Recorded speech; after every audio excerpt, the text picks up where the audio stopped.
How to Stop Self-Sabotaging Your Life, Love and Goals, an audiobook by Rooted in Self-Love. Introduction. It was never just laziness. Most people don't wake up in the morning planning to mess up their own lives.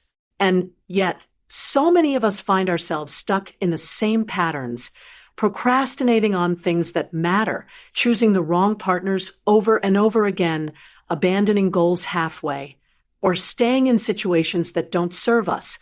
Then comes the shame. We tell ourselves we're lazy, unmotivated, inconsistent, or just not built for success. But the truth is rarely that simple. What we call self-sabotage is often a defense mechanism. It's not a character flaw. It's how your mind and body have learned to protect you from pain, from rejection, from failure, from being overwhelmed, from getting your hopes up and being let down again.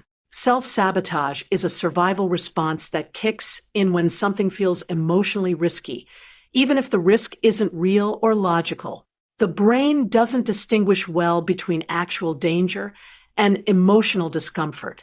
If pursuing a goal, accepting love, or showing up fully in your life has been connected with disappointment or criticism in the past, your system may respond by pulling the brakes. Not because you don't want good things, but because at some point it felt safer to stop trying. That's what we're going to unpack in this book. This isn't about pushing harder. It's about understanding. If you've tried to fix your self-sabotaging behaviors through discipline, motivation hacks, or just do it pep talks, you've probably found that they don't stick.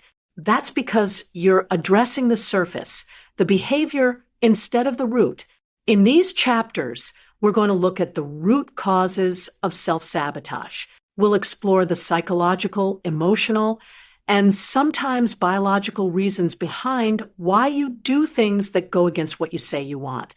You'll see how many of your patterns were formed in earlier stages of life, and why some of them feel automatic now. You'll learn how to interrupt those patterns, not with guilt or pressure, but with curiosity and strategy. This book is not about perfection. It's about progress and awareness. You won't be asked to overhaul your life in 30 days or fake confidence until it becomes real. Instead, you'll be guided to look honestly at what's getting in your way and to work with those parts of yourself, not against them. You learn these patterns for a reason. Many of the behaviors we now call self-sabotage once made sense in a different context. If you grew up in a household where love was unpredictable or conditional, it might feel uncomfortable to trust people who are consistent and kind. If you were rewarded for keeping quiet or staying small, taking up space now might feel dangerous. If you were criticized for your mistakes, perfectionism may have become your way of staying safe. These patterns are not your fault, but they are your responsibility once you become aware of them. This book won't ask you to abandon your history. It will help you understand it, so you can stop repeating it. Self-sabotage comes in many forms. You might relate to one or more of these. You procrastinate even on things you care about deeply. You chase goals, but never feel satisfied when you reach them. You stay in relationships where you're not respected or supported. You overthink everything until you talk yourself out of action. You fear failure, but you also fear success. You sabotage your progress by telling yourself you don't deserve better. You're not alone in any of this. These are common and often quiet forms of self-sabotage. And the more you understand where they come from, the easier it becomes to respond differently. We're not here to blame or fix. We're here to shift. You'll notice this book doesn't approach self-sabotage as a problem to be fixed. That mindset often leads to more shame, and shame only reinforces the cycle. Instead, we'll take a clear and honest look at your behavior, explore what it's trying to protect you from, and develop better tools for managing that fear or discomfort when it shows up. You'll learn how to recognize self-sabotaging patterns as they're happening, understand the emotional needs hiding underneath those patterns, Build new responses that align with your actual goals. Stay grounded when your old habits try to take over again. Make room for progress, even when things feel messy or slow. The focus is on practical shifts, not perfection. What to expect? Each chapter in this book tackles a specific aspect of self-sabotage. We'll look at why it shows up in different areas of life, from relationships and work to personal growth and goal setting. We'll break down the difference between self-discipline and self-bullying, and why relying only on motivation usually backfires. You'll also find exercises and reflection questions to help you apply what you're learning. These aren't meant to overwhelm you. They're here to help you slow down and notice what's really going on. By the end of this journey, you won't just understand why you've been getting in your own way. You'll know how to make different choices without betraying yourself in the process. A realistic starting point. You don't need to have it all figured out before you start this process. You don't need to be confident, certain, or emotionally bulletproof. You just need to be willing to look at your life honestly with a bit more patience and self-respect than you might be used to giving yourself. If you've been feeling stuck, discouraged, or disappointed with yourself, this book is for you. Not to convince you that you've done everything wrong, but to show you how you can start doing things differently, one decision at a time. Chapter 1. The Hidden Root of Self-Sabotage, Fear Disguised as Safety. Let's start by clearing up one of the most common misunderstandings around self-sabotage. You're not lazy. You're not unmotivated. You're afraid. That stuck feeling where you can't move forward no matter how much you say you want to usually isn't about willpower. It's about fear. And not always the kind of fear that makes your heart race or your hands shake. This fear is quieter. It's behind the scenes. It shows up as resistance, overthinking, avoidance, or busyness that keeps you from the thing you actually want to do. Most people assume self-sabotage means you're afraid to fail. And yes, that's often true. But sometimes what we're even more afraid of is what happens if we succeed. If you finally launch that business, start that relationship, lose the weight, speak your truth, then what? What if people expect more of you? What if you can't maintain it? What if the real you isn't enough? Success can trigger just as much anxiety as failure, especially if you've been hurt in the past after trying hard or standing out. So rather than push forward and risk being disappointed again, your nervous system does something incredibly clever. It keeps you safe by holding you back. Not happy, not fulfilled, just safe. Familiar. This is the hidden root of self-sabotage, fear disguised as safety. Your nervous system doesn't care about your goals. Here's something you may not have been told. Your nervous system cares more about predictability than progress. It's wired to keep you alive, not to make you thrive. That means it scans for anything unfamiliar or uncertain and treats it like a possible threat. Even positive change, like getting into a healthy relationship or applying for a dream job, can set off internal alarms if it feels too different from what you're used to. This is why someone can say, "I want love," and then panic the moment someone gets close. Or say, "I want to succeed," but find themselves procrastinating every single day. Your body remembers the times you were vulnerable and got hurt. It holds on to those moments. So when something similar comes along, even something good, the part of you that's been burned before steps in to protect you from repeating the pain. That protective response is not logical. It's instinctive. And it's powerful. Meet your inner protector. Most of us have an inner protector. You may not have called it that before, but you've definitely heard its voice. What's the point? You'll just mess it up anyway. Don't get your hopes up. It's safer not to try. You should wait until you're more prepared. You don't want to embarrass yourself. This part of you means well. It's trying to help you avoid disappointment, shame, judgment, or failure. But the way it tries to protect you often keeps you stuck in cycles you hate, staying small, quiet, distracted, disconnected. When you view this part of yourself as an enemy, you create more internal conflict.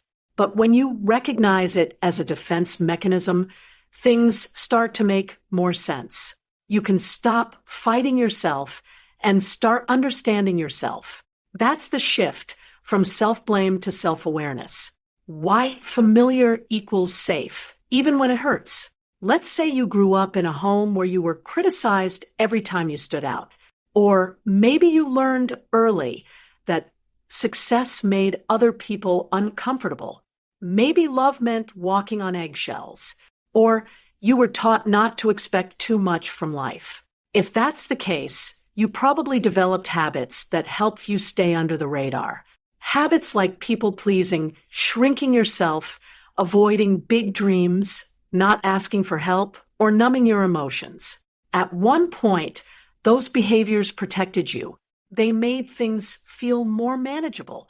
But now, as an adult trying to grow, those same patterns are in the way. You might know you deserve better, but part of you feels uncomfortable receiving it because you've never known what it's like to feel safe in success, love, visibility, or power. So even though those things are what you say you want, your system quietly resists them. Not because you're broken, but because you're conditioned. What's familiar often feels safer than what's actually good for us. Common ways fear hides behind. I'm just not ready. Sometimes fear doesn't show up as panic or dread. It shows up in quieter ways, like delay, distraction, or self-doubt. Here are a few examples. Overthinking. You analyze every possible outcome so much that you never make a decision. Perfectionism. You tell yourself you're just being thorough, but really you're avoiding the vulnerability of putting something out there. Busyness. You fill your time with tasks that feel productive, but don't move you closer to what matters. Waiting for the right time. You convince yourself you'll start next week, next year, when you have more confidence, money, or clarity. These aren't failures. They're forms of fear. And the more honest you can be about the fear underneath them, the more power you have to make new choices. So what do you do about it? The first step is noticing the fear without shaming yourself for having it. Fear isn't the problem. Staying unaware of how it operates is. Here's what you can start doing. 1. Pause before labeling yourself. The next time you feel stuck, ask, what fear might be showing up here instead of what's wrong with me? 2. Get curious about your patterns. Look at where you consistently hesitate, pull back, or self-destruct. What might your inner protector be trying to prevent? 3. Create small experiences of safety in discomfort. If visibility scares you, try speaking up once. Not everywhere, just once. If love feels unsafe, practice receiving a compliment without deflecting. These micro moments build tolerance. 4. Talk back to fear with facts. You can say, I hear you, but I'm not in danger. I'm trying something new, and it's okay to be scared. Over time, you can teach your system that discomfort isn't the same thing as danger. That change doesn't mean loss. That success doesn't equal abandonment. But that process takes intention and compassion. Self-sabotage isn't random. It's often the most predictable outcome when fear is running the show. But now that you're learning to recognize the role fear plays, especially when it hides behind excuses and self-criticism, you're in a better position to make new decisions. You don't have to bully yourself into growth. You just have to understand what's been getting in the way and why. This chapter laid the foundation. Now we'll begin unpacking the specific forms self-sabotage takes in your life and how to change the behavior without abandoning yourself in the process. You're not behind. You're just beginning to see the full picture. And that's exactly where change starts. Chapter 2, your brain on survival mode, why you keep repeating the same loops. If you've ever caught yourself thinking, why do I keep doing this? I know better. you're not alone. It's one of the most frustrating parts of self-sabotage, knowing something isn't helping you, but doing it anyway. Maybe you keep texting someone who doesn't treat you well, or you always abandon projects halfway through, or you overextend yourself and then shut down from burnout. Again, it's not because you're weak or addicted to drama.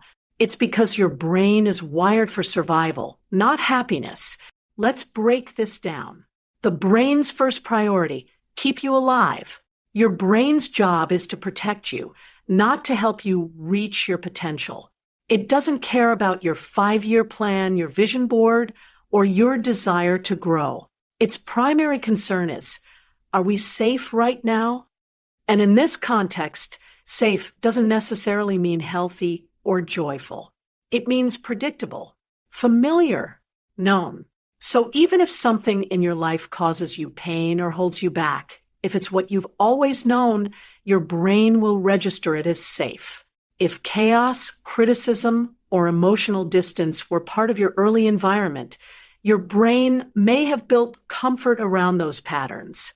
That's how we end up repeating the same loops, the same relationships, the same reactions, the same exits, breakdowns, and regrets. Not because we enjoy it, but because it's what the brain has learned to expect. Familiar is not equal to good, but it feels that way. The human brain is a pattern-making machine. It picks up on repetition and builds shortcuts to save time and energy. This is how habits form, both good and bad. When you experience something repeatedly, like being ignored when you speak up or being told you're too emotional, your brain files it away as part of the normal template. You may not like it, but your system expects it. Over time, those expectations become automatic responses. This is why someone might sabotage a healthy relationship. If they grew up around instability or unpredictability, steadiness can feel uncomfortable. It doesn't match the brain's internal blueprint of what love should feel like. It's not just emotional either. The brain also adapts chemically. It gets used to the rush of stress, the roller coaster of conflict, or the high of crisis mode. When things calm down, the lack of adrenaline feels unfamiliar, and that unfamiliarity can create anxiety. So what does the brain do? It finds a way to recreate the chaos. Not because you want it, but because your system has learned to need it. Case study, Maya's loop. Let's look at a real-world example. Maya, 32, has a strong desire to be in a stable, committed relationship. She says she's tired of the drama, ghosting, and situationships. But every time she meets someone who treats her well, calls when he says he will, communicates openly, shows interest, she finds herself pulling back. She gets bored, uncomfortable. She nitpicks. Then she ends it. A few weeks later, she's back in another roller coaster dynamic with someone emotionally unavailable, chasing validation, and second-guessing everything. Maya isn't doing this on purpose. She's exhausted by it. But when she works with a therapist, they uncover something important. Maya grew up with a parent whose love was inconsistent, warm one moment, withdrawn the next. As a child, Maya learned to stay alert and work hard for attention. Emotional unavailability became her normal. So now, even as an adult, her brain is wired to associate unpredictability with connection. Calm, stable relationships don't register as safe. They register as unfamiliar. And unfamiliar feels risky. Once Maya begins to recognize this pattern as a nervous system response, not a reflection of her worth or a character flaw, she can start to make different choices. But it takes time. It takes awareness. And it takes rewiring the brain's association between discomfort and love. Your brain learns through repetition. Just as your brain learned those old patterns, it can learn new ones. But the key is consistency. Changing your behavior once isn't enough. You have to teach your brain over and over again that the new behavior is safe, that showing up, staying calm, setting boundaries, following through, these things won't lead to abandonment or punishment. This is where discomfort shows up, even in healing. Trying something new, like saying no, speaking honestly, or staying in a calm relationship, might feel awkward or threatening at first.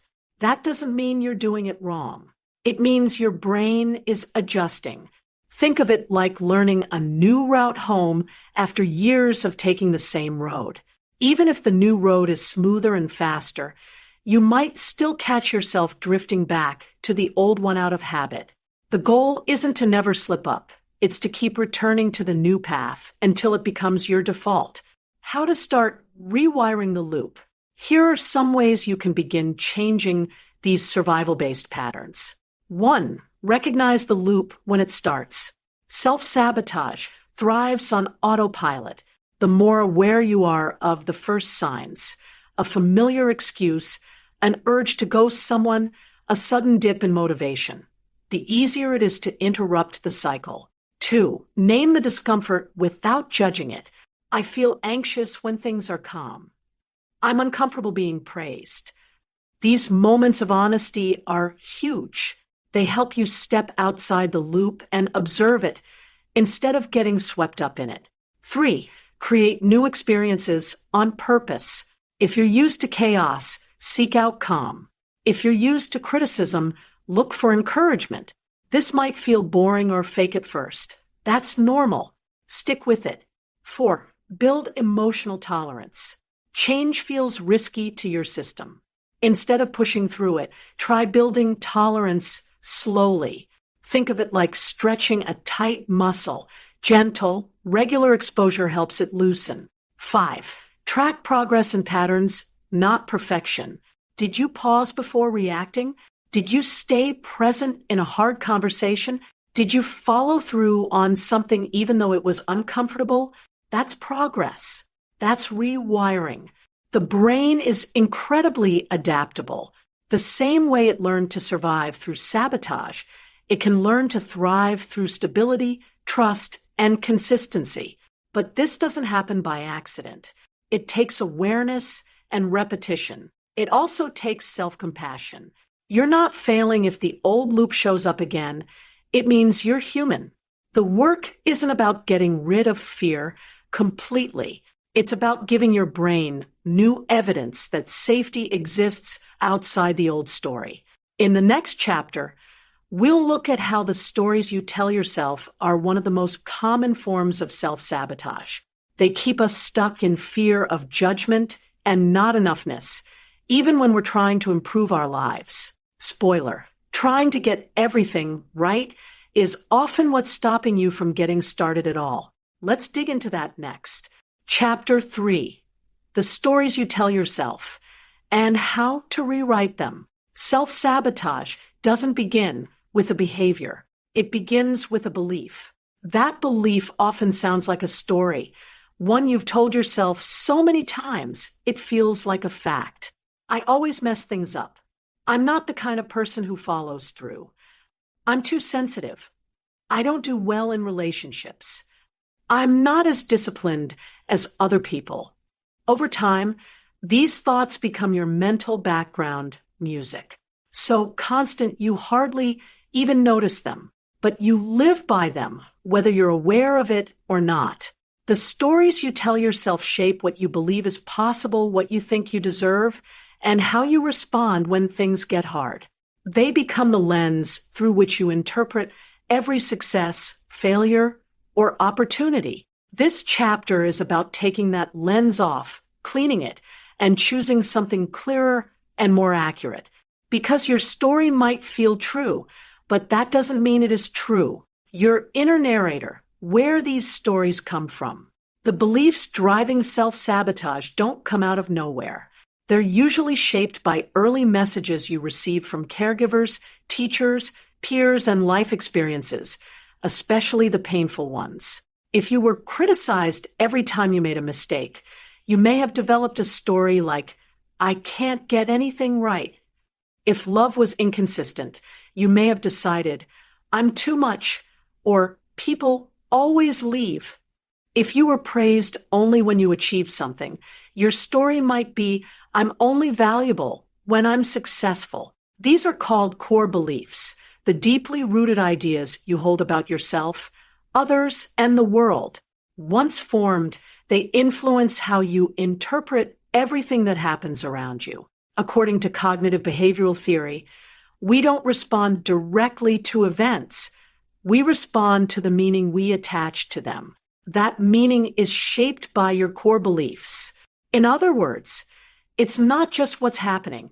It's what you tell yourself about what's happening that determines how you feel and behave. The science behind it, why these stories stick. Your brain likes certainty. It wants the world to make sense. So when you experience something painful or confusing, your mind rushes to explain it, often in ways that reflect your existing beliefs.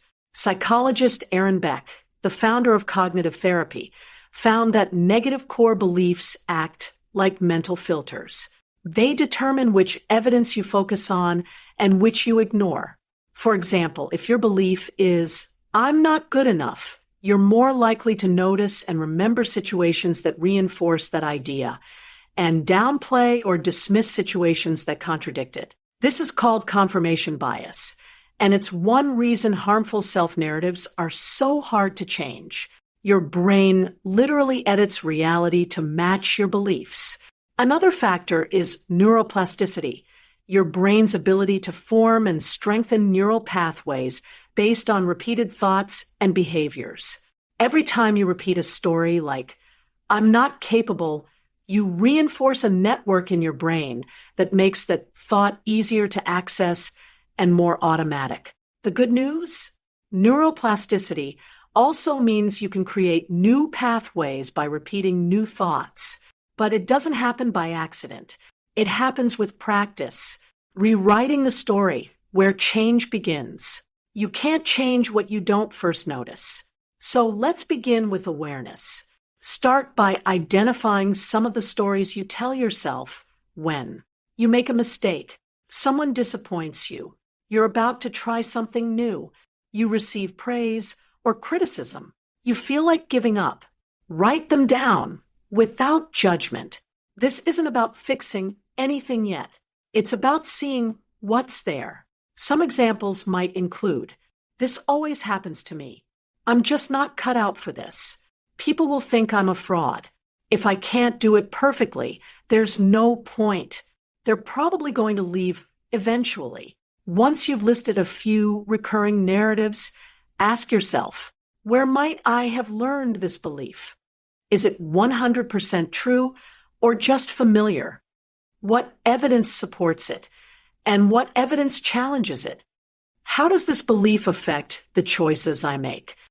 Who would I be without this story? These questions help you separate the thought from the truth. Reframing in practice, building better stories. Now let's create a few reframes. Not fake affirmations, but balanced, believable statements that shift the narrative.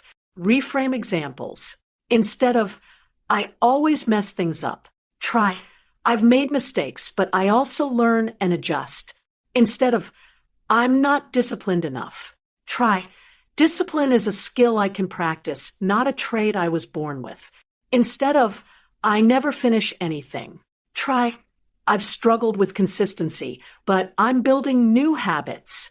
Instead of, I'm not good at relationships, try, I've had patterns I didn't understand before, but I'm learning to connect in healthier ways.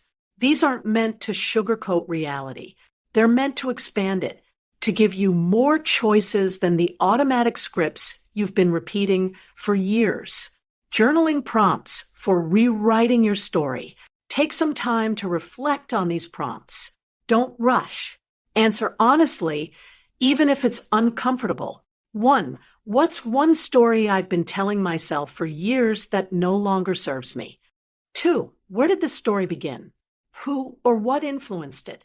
3. How has this belief protected me? And how has it limited me? 4. What new story would I rather live by? What's a small way I can practice believing it? 5. What does it feel like to imagine a life without this old narrative running the show? Return to these prompts anytime you feel stuck or triggered. You don't have to get it perfect. The goal is to stay honest and open.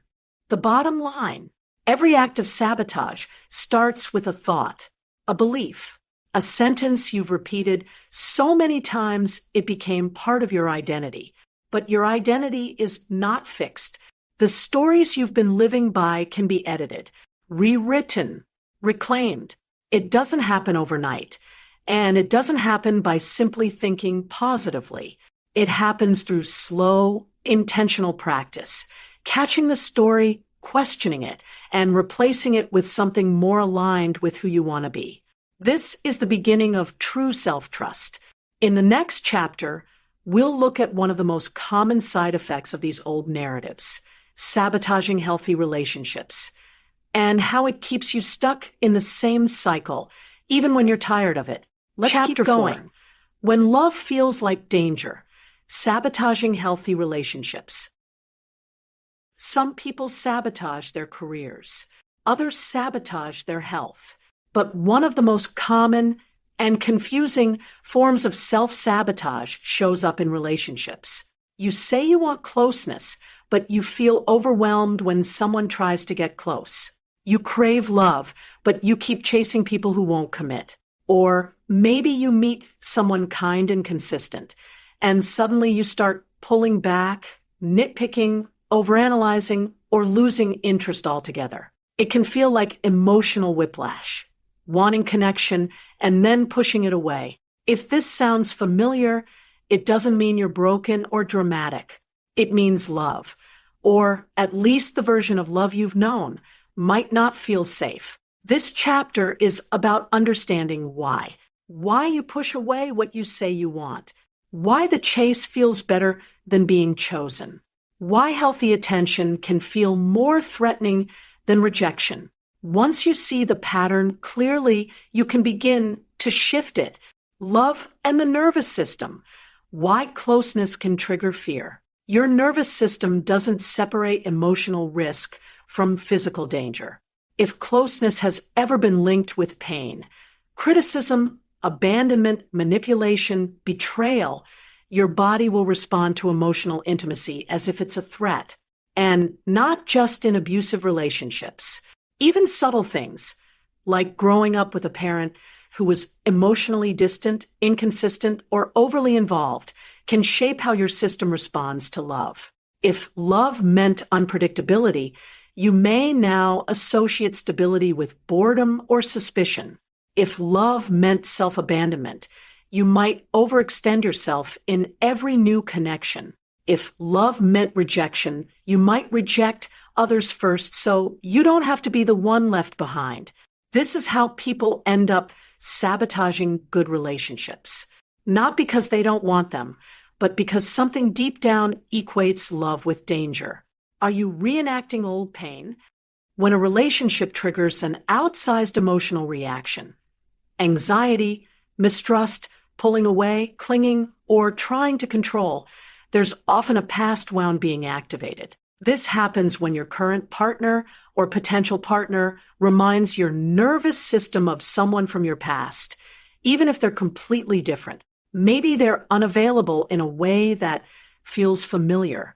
Maybe they're attentive in a way that makes you nervous. Maybe they trigger your fear of being too much or not enough. This is called emotional reenactment, and it's incredibly common. It's your brain trying to resolve an old story by repeating it, hoping for a different ending. The problem is, unless you're conscious of the pattern, you'll often recreate the same pain instead. Common signs of relationship sabotage. Here are some ways self-sabotage often shows up in romantic relationships. 1. Chasing unavailable people. You're drawn to those who are hot and cold, emotionally distant, or never quite commit. These dynamics feel exciting, but they also keep you in a cycle of proving your worth. 2. Pushing away the good ones. When someone is present, kind, and consistent, you feel overwhelmed or suspicious. You may think, this is too easy, Or what's the catch? 3. Ghosting or withdrawing. As soon as things start to get serious, you pull back or disappear without explanation. You're not trying to be cruel. You're overwhelmed and unsure how to stay. 4. Testing their love. You might provoke conflict, play hard to get, or withhold affection just to see if they'll still choose you. This isn't manipulation. It's fear trying to find proof of safety. 5. Overgiving. You give more than you can afford emotionally, financially, or mentally, not out of generosity, but as a way to earn love, avoid rejection, or control the relationship. 6. Constantly scanning for rejection. Even neutral behavior, a slow text response, a missed call feels like a threat, and you spiral into worst-case assumptions. Each of these behaviors can create a self-fulfilling prophecy, pushing people away or exhausting yourself so deeply that you end up alone again, confirming the belief that love isn't safe or sustainable. Case study: Jordan's pattern of disappearing. Jordan, 29, had a habit of ghosting people she dated once they got too close. In the beginning, she was charming, interested, affectionate. But the moment someone expressed real interest or commitment, she would panic and disappear. No warning, no goodbye. When she began unpacking this in therapy, she realized that growing up, she only felt safe when she was emotionally self-contained. Her mother was loving but unpredictable, warm one day, angry the next. Vulnerability always seemed to lead to chaos. As an adult, closeness triggered the same fear, not because her partners were unsafe, but because her body remembered what came next: disappointment. Understanding this changed everything. It didn't erase the fear overnight, but it gave Jordan context. She wasn't cold or cruel. She was scared. That awareness helped her slow down and stay longer in relationships where her instinct had always been to run. How to shift the pattern.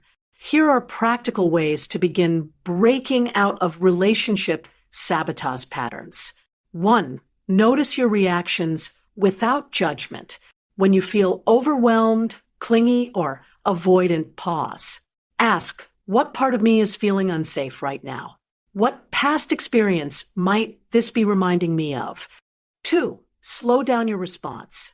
You don't need to decide whether someone is the one in the first week, and you don't have to disappear at the first sign of vulnerability. Stretch your tolerance for connection a little at a time. 3. Practice direct communication. Instead of testing someone's love or shutting down, try saying, I notice I'm feeling anxious when we get close. It's not about you. I'm working on this. You don't have to be perfect, just honest. 4. Let safety become familiar. If you've only known love through struggle, healthy love will feel unfamiliar, even boring at first. Remind yourself that calm is not the same as disconnection. Learn to sit in the quiet. 5. Watch your giving patterns. Ask, am I doing this because I want to, or because I'm afraid they'll leave if I don't? Give from fullness, not fear. 6. Talk back to your fear with facts. Fear might say, they're going to leave like everyone else. You can respond, I'm not in the past. I'm learning to stay and let people see me. Reflection prompts. What kind of love did I grow up around? How did I have to act in order to feel safe or accepted in early relationships? In what ways do I try to control or manage love today? What qualities in people make me feel safest? And do I trust those feelings? When was the last time I pulled away when I actually wanted connection? Healthy love requires vulnerability, but if your past experiences taught you that vulnerability leads to pain, it makes sense that you would protect yourself. Sabotaging love isn't about not wanting it. It's about being scared of what might happen if you fully receive it. The good news? These patterns can change. With awareness, choice, and time, you can build the capacity to stay in relationships that are good for you, not just familiar to you. In the next chapter, we'll look at why you never follow through and how to finally keep promises to yourself. Let's keep going. Chapter 5, Why You Never Follow Through and How to Finally Keep Promises to Yourself. You start strong. You map out your goals. You buy a new journal, maybe even a course. For a few days or weeks, you feel motivated, like this time will be different. Then nothing. The list gets ignored. The journal gathers dust. Your motivation fades. You fall off again. And before long, you're back in the same place, frustrated, disappointed, and wondering what's wrong with you. If this sounds familiar, you're not lazy. You're not scattered. You don't lack ambition.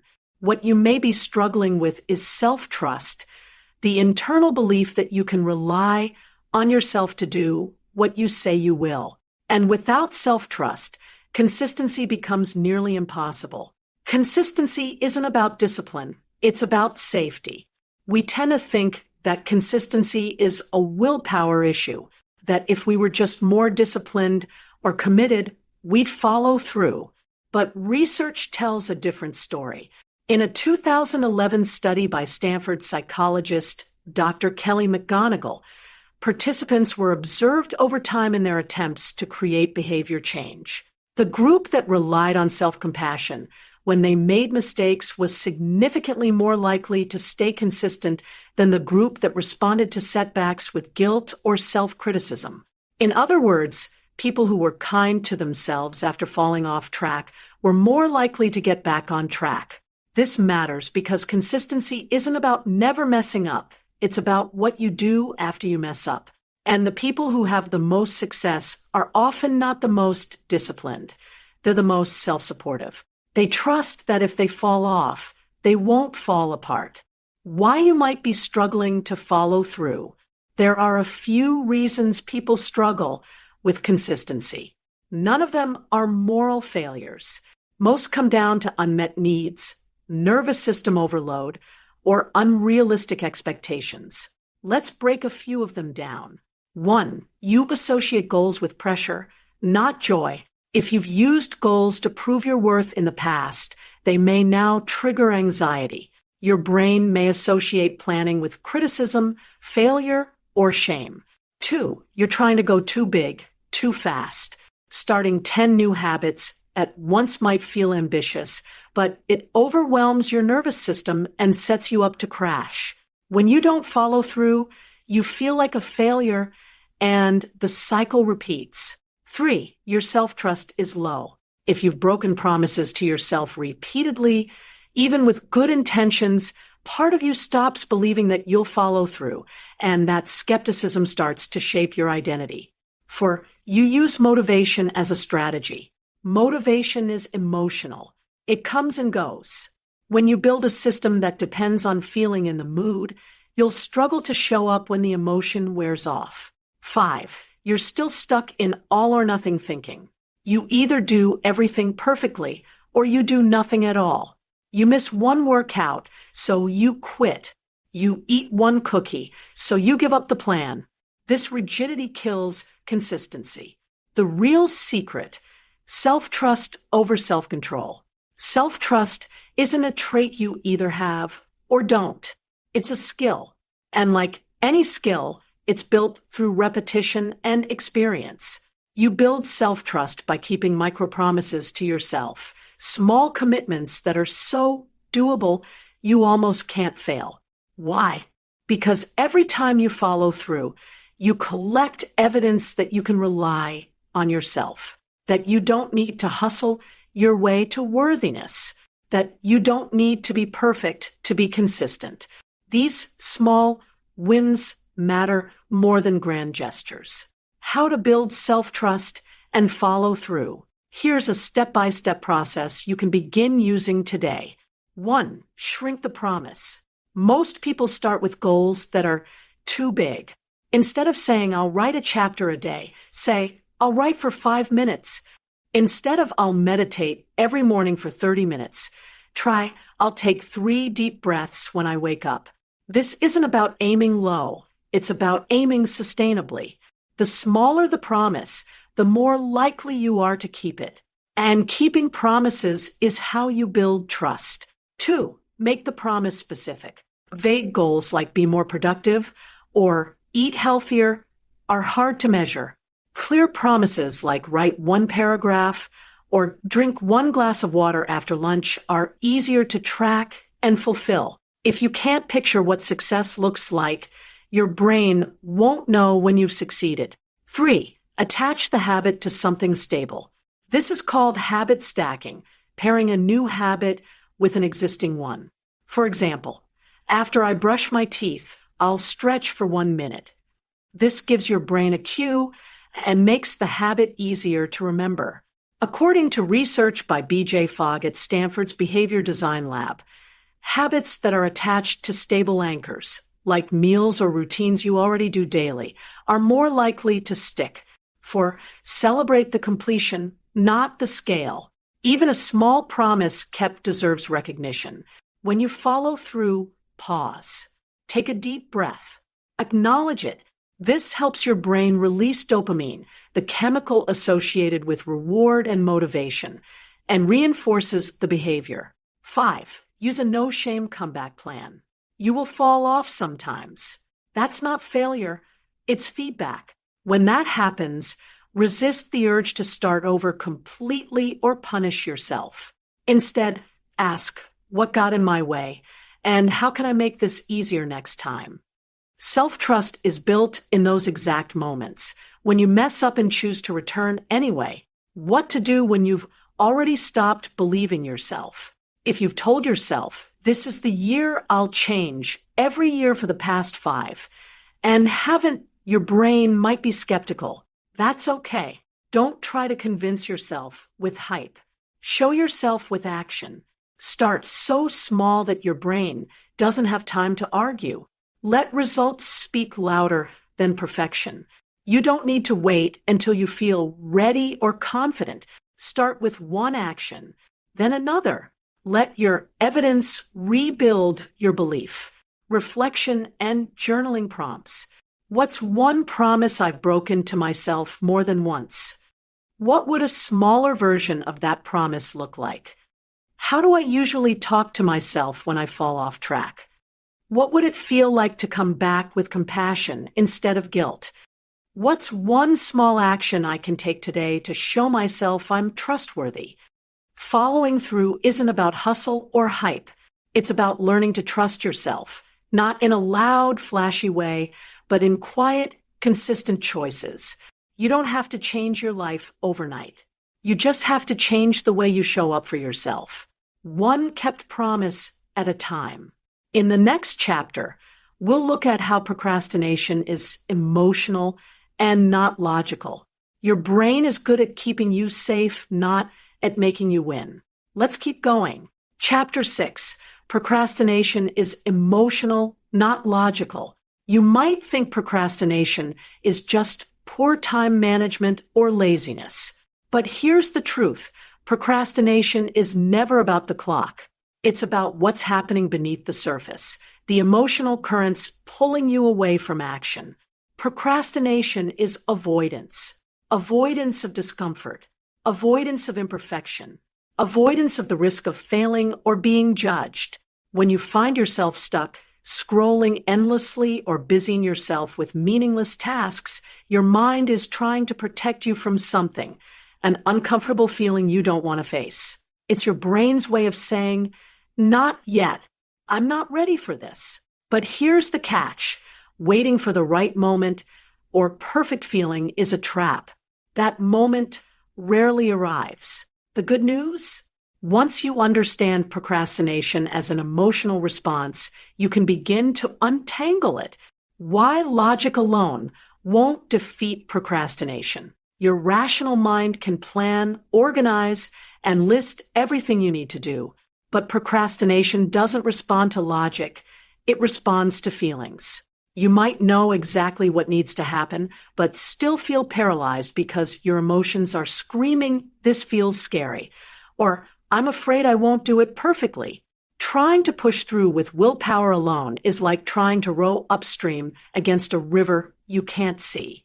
You can't outlogic your feelings, but you can learn to navigate them. The emotions hiding behind procrastination. Common emotional roots of procrastination include fear of failure. What if I try and mess up? What if people judge me? Fear of success. What if things change and I'm not ready? Perfectionism. If it's not perfect, I won't start at all. Overwhelm. The task feels too big or complicated, so I freeze. Self-doubt. I'm not sure I'm capable or worthy. Science explains why procrastination is emotional. A landmark study by Dr. Piers Steele, one of the world's leading experts on procrastination, found that procrastination is strongly linked to emotional regulation. His research, published in Psychological Bulletin 2007, revealed that the core of procrastination isn't about poor time management, but about avoiding negative feelings associated with a task. Steele's meta-analysis showed that people procrastinate to avoid anxiety, fear, and frustration, not because they lack self-control or are lazy. When faced with a challenging or unpleasant task, our brain seeks short-term mood repair by distracting us with easier, more pleasurable activities. This explains why simply making lists or setting deadlines often fails. The emotional barrier remains. How to address the emotional core, not just the symptoms. 1. Name the feeling. Stop and ask, what am I feeling right now? What am I avoiding? Labeling the emotion makes it less mysterious and easier to manage. 2. Practice self-compassion. Remind yourself it's okay to feel scared or uncertain. You're human and everyone struggles sometimes. 3. Shrink the task. Break your work into tiny, manageable steps so it feels less overwhelming. Even starting with a 2-minute action builds momentum. 4. Create a ritual to get started. Develop a simple, comforting way to begin, like making a cup of tea, playing a favorite song, or writing a quick note, so your brain associates starting with something pleasant. 5. Use micropromises.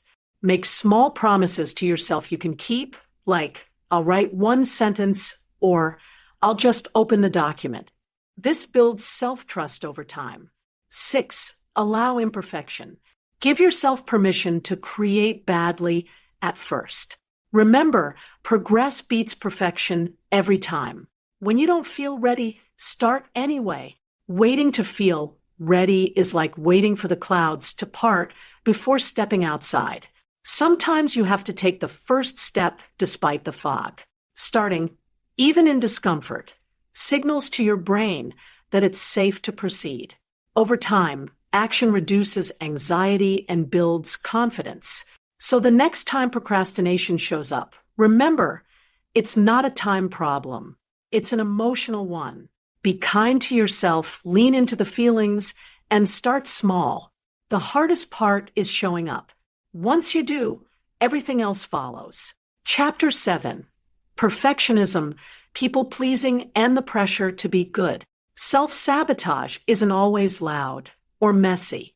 Sometimes it's dressed in a crisp shirt and a calm voice.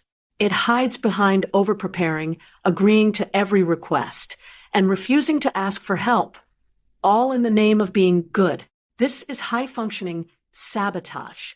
You appear competent, dependable, and on top of things, but inside, you're drained, overwhelmed, and disconnected from your own needs. The pressure to be good, perfect, helpful, accommodating can quietly chip away at your confidence and joy. The polished mask of self-sabotage. Have you ever said yes when your gut screamed no? Have you spent hours preparing for a task, tweaking details until your energy is gone, yet still feel stuck? Have you avoided asking for help because you worry it makes you look weak? These are all ways perfectionism and people-pleasing show up as self-sabotage. They keep you locked in cycles of overwork and exhaustion, robbing you of time and space to truly thrive. Why do we feel the pressure to be good? At its core, the drive to be good often comes from a desire to be accepted and loved. Maybe you grew up learning that your value depended on your achievements or your ability to keep everyone happy. Maybe you fear rejection or criticism. Maybe you've internalized messages that asking for help is selfish or that mistakes are failures. Whatever the roots, this pressure can create an exhausting need to prove yourself to others and to yourself. The cost of people-pleasing and perfectionism. Burnout, constantly putting others first and chasing perfection, leaves you physically and emotionally depleted.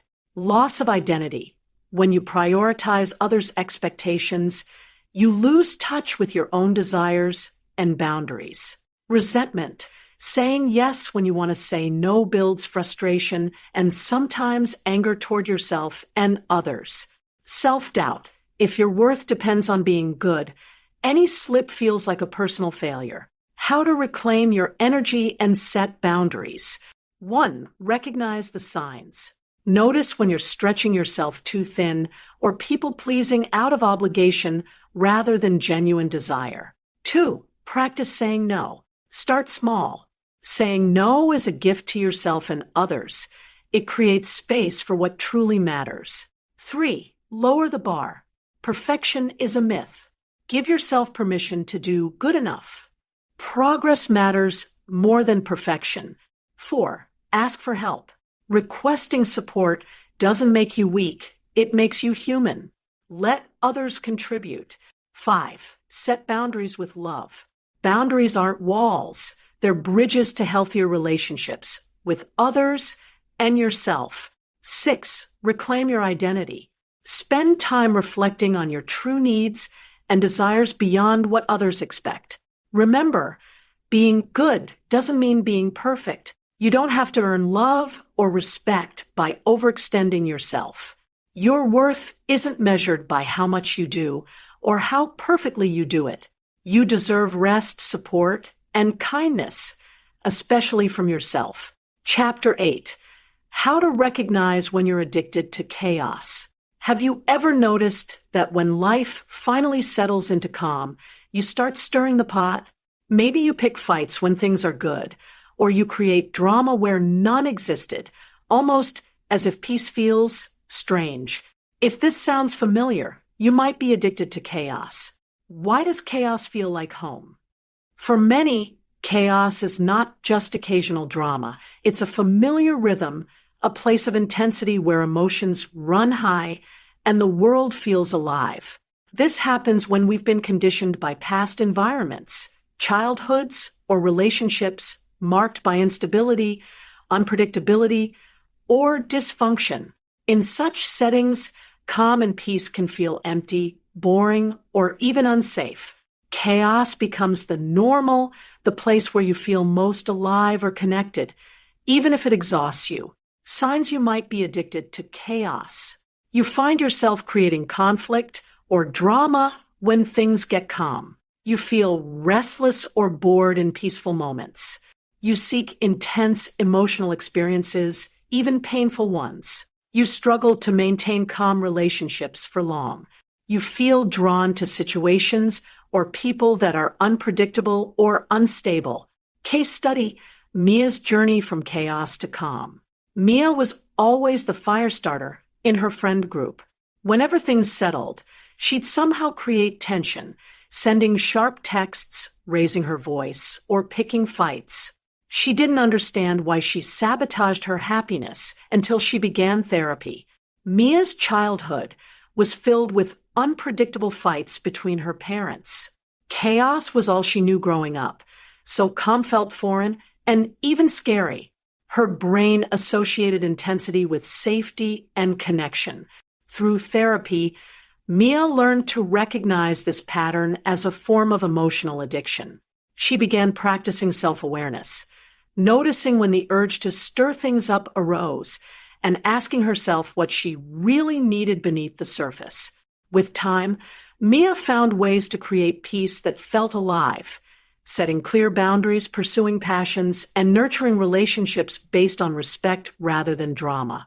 She discovered calm could be fulfilling, not boring, How to create peace that doesn't feel boring. 1. Build self-awareness. Notice when you're drawn to drama and ask, what am I really feeling? What am I trying to avoid? 2. Redefine excitement.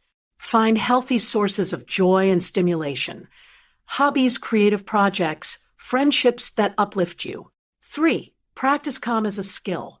Meditation, deep breathing, and journaling can help you get comfortable with peace. 4. Set healthy boundaries. Protect your space from toxicity while inviting supportive connections. 5. Celebrate small wins. Acknowledge progress and staying calm and grounded, even if it feels unfamiliar. Remember, you don't have to stay trapped in chaos to feel alive. Peace isn't the absence of life. It's a different kind of richness. The journey from chaos to calm takes courage and patience, but it leads to freedom, balance, and true emotional safety. Chapter 9, From Self-Abandonment to Self-Leadership. Every day, you stand at countless crossroads.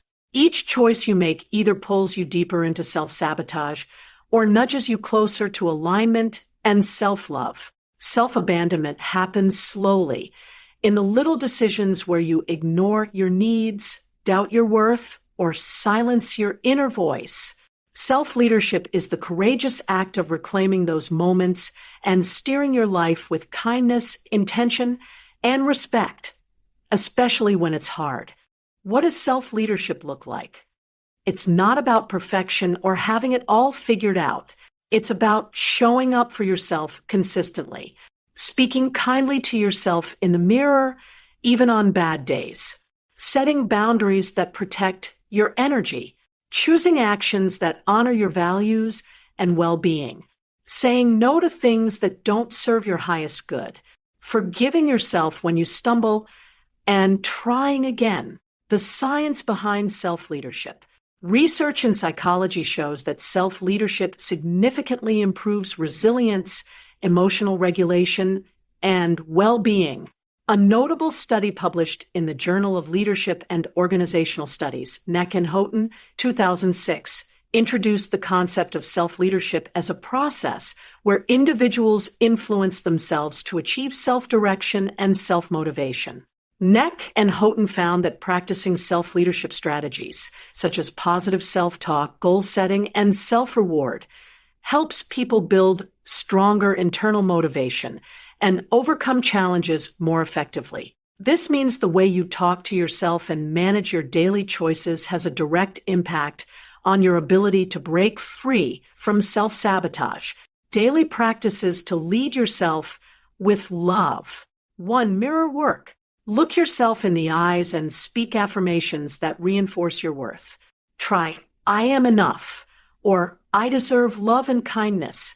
2. Set micro goals. Small, achievable goals build momentum and confidence. 3. Pause before decisions. Before reacting or saying yes, take a breath and ask, does this serve me? 4. Journal your victories. Write down moments where you chose yourself, no matter how small. 5. Practice forgiveness. When you slip into old patterns, remind yourself that growth is a process. 6. Celebrate progress. Recognize that every step towards self-leadership is a win. When leading yourself feels hard, lean into love. Self-leadership is an act of love, not self-discipline alone. When it's tough, be gentle. Remember, you're rewiring old patterns. It takes patience, persistence, and compassion. You are the leader of your inner world. Your daily choices shape the path forward. Chapter 10, Becoming the Woman Who Doesn't Sabotage Anymore. You've made it, not to the end, but to the edge of something new, something entirely yours. This chapter isn't a conclusion. It's a becoming. The woman you are today is not the same woman who began this journey. She has seen herself fully. She's pulled back the curtain on the patterns that used to run her. She has named the fears, felt the shame, faced the mirror, and kept going. And now, she leads herself, not perfectly, but gently, powerfully, lovingly, because becoming the woman who no longer sabotages her life isn't about becoming flawless. It's about choosing alignment over fear. Again and again. Self-sabotage is no longer your identity. It may still whisper. Old habits may knock. But now you have the tools. Now you know. You know how to recognize the fear under procrastination. You know how to hear your inner critic and choose truth instead. You know the difference between self-abandonment and self-leadership. You know how to return home to yourself. Even after slipping, you are not starting over. You are starting deeper, from wisdom. Step 1, write your new self-concept. Let go of old stories like worn-out clothes. Start fresh. Ask yourself, who am I becoming? What does she believe about herself? How does she speak to herself? What does she no longer tolerate? What does she now allow? Write it, speak it, keep it close. Here's a template to begin with. I am a woman who honors her voice. I follow through on what matters. I lead myself with love, not pressure. I rest without guilt and rise without apology. I no longer shrink to be safe. I expand to be free. Make it yours. This is your new inner script. Your self-concept is not a wish, it's a declaration. Step 2, build your gentle accountability system. Accountability doesn't need to be brutal to be effective. In fact, softness sustains. Create a check-in system that feels like a return, not a punishment. Try this weekly ritual. What did I do this week that honored the woman I'm becoming? Where did I fall back into old patterns? And what did I learn? What support do I need for the week ahead? What's one small promise I will keep to myself? This is how you rewire. Gently, intentionally, repeatedly. Step 3, when old patterns whisper again. They will, not because you failed, but because they're familiar. When they do, pause, breathe, notice, and choose again. Ask, is this fear or love? Is this sabotage or alignment?